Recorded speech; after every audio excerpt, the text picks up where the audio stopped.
I first met Steven Spielberg in, we were doing Disturbia. He had just seen my audition tape, I think, first week of filming. And then I saw him again towards the end of that shoot. And then a third time when we were doing Transformers, and then a fourth time when this all happened. He's such a man's man. He's the ultimate superhero. He's Captain America. So when you put him in these vulnerable situations, it's hysterical. You know, whether it be with his family or with, you know, like you watch Temple of Doom. Anytime you get into a situation, Short Round, he's vulnerable. He's talking to a kid, you know. Or just any vulnerability with him is funny. He's really funny. Harrison is really funny. Karen was an open book, you know. He came in a set. Even in the first couple hours that I had with her in the trailer when we first met, it was immediate, you know. And you get Karen right away. The way Steven always explained it to me was like man boy, where you got this person who on the outside is trying to present himself as something that he's really not. He's trying to, I'm a man, you know. So look at this knife, look at this bike. I'm a man. Look at it, you know. 2 and 2 equals 4. Of course I'm a man. And it's never that simple. Never was a man. Never was raised by, you know. Never had that figure. He's kind of lost. The sword choreography we got in the first couple, you know, weeks. It's the movement on the trucks. That was all pretty difficult. And I can't do splits to save my life.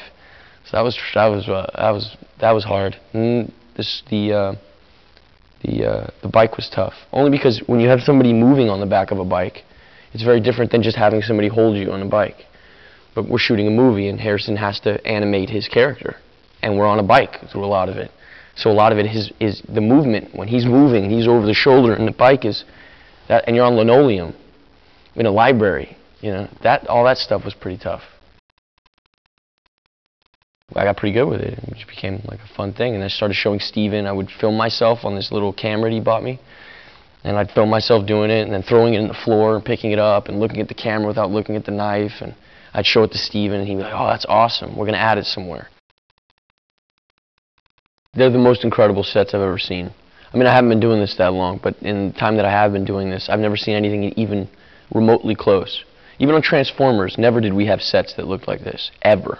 Not even close. They're humongous. They're massive. Steven has a way of putting you in the middle of the fear and keeping the humor intact so that you don't lose the tone of Indiana Jones. That's hard to do. That's not an easy sell by any means, to scare people but still have them in a humorous spirit. How do you do that? That's like that's a magic that he knows how to do. I mean, that's Steven. A lot of people fell in love with movie making and movies because of Raiders. A lot of people became directors. Michael Bay, one of the first things he said to me, the reason I became a director was because of Raiders.